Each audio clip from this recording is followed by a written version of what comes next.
एक खास शख्सियत के साथ मुलाकात। देखिए जयदेव पटेल के साथ नंबर 1 इंडिया न्यूज पर रोजाना रात 9 बजे। नमस्कार व्यूअर्स, मैं जयदेव पटेल और आप देख रहे हैं नंबर 1 इंडिया न्यूज। आपका एक बार फिर स्वागत है एक खास शख्सियत के साथ मुलाकात प्रोग्राम में।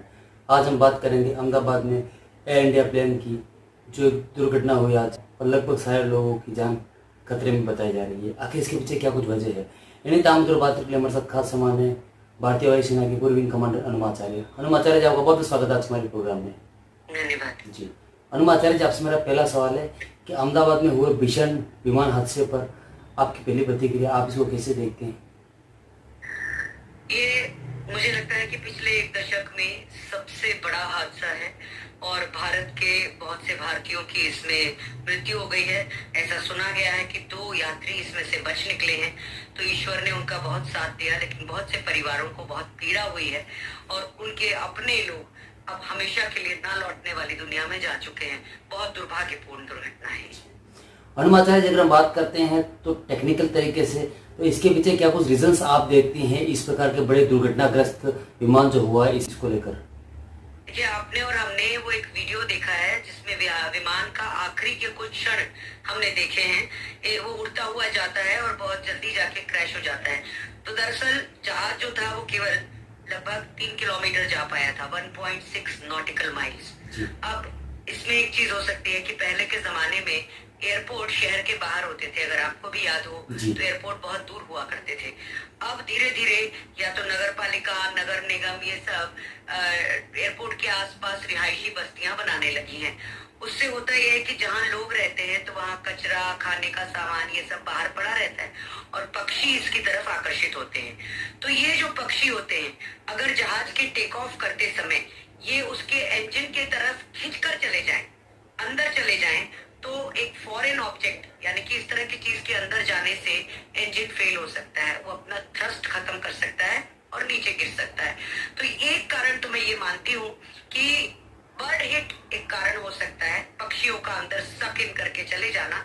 और वो भी बहुत साफ है कि जहां पर एयरपोर्ट दिख रहा है वहां से रिहायशी इलाका बहुत पास है, तो ये एक कारण हो सकता है। लेकिन मैं अटकलें नहीं लगाना चाहूंगी। मैं ये मानती हूँ कि हमें इंक्वायरी का जरूर इंतजार करना चाहिए। एक वेल टेक्निकल प्रॉपर इंक्वायरी होगी तो हमको कारण पता चलेंगे। जी अनुमाचार्य जी, अगर हम बात करते हैं दोनों इंजनों के फेल होने की खबर भी सामने आ रही है, तो ऐसे में दोनों इंजनों के एक साथ फेल होने के पीछे क्या वजह आप देखती हैं?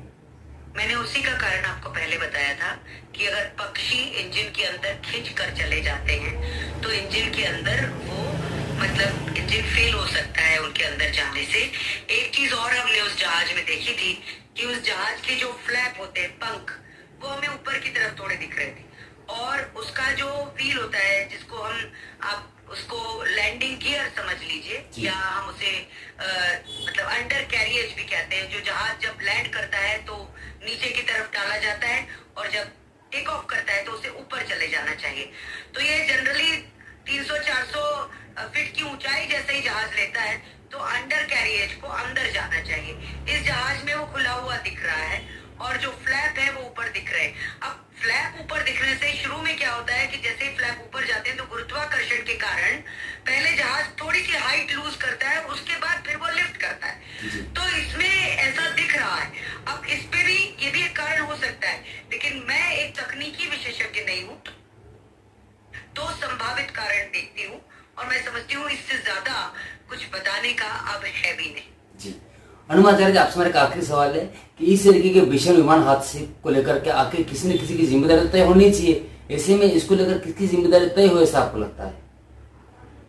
मैं बिल्कुल इस बात से सहमत हूँ, लेकिन अगर ये जिम्मेदारी देश के लोगों की है जो उस रिहायशी इलाके में रह रहे थे और जो खाना वगैरह कचरा ऐसे फेंक रहे थे, एक तरफ हम स्वच्छ भारत अभियान चलाते हैं, दूसरी तरफ हम घर के और कॉलोनी के आसपास अपना कचरा फेंक देते हैं।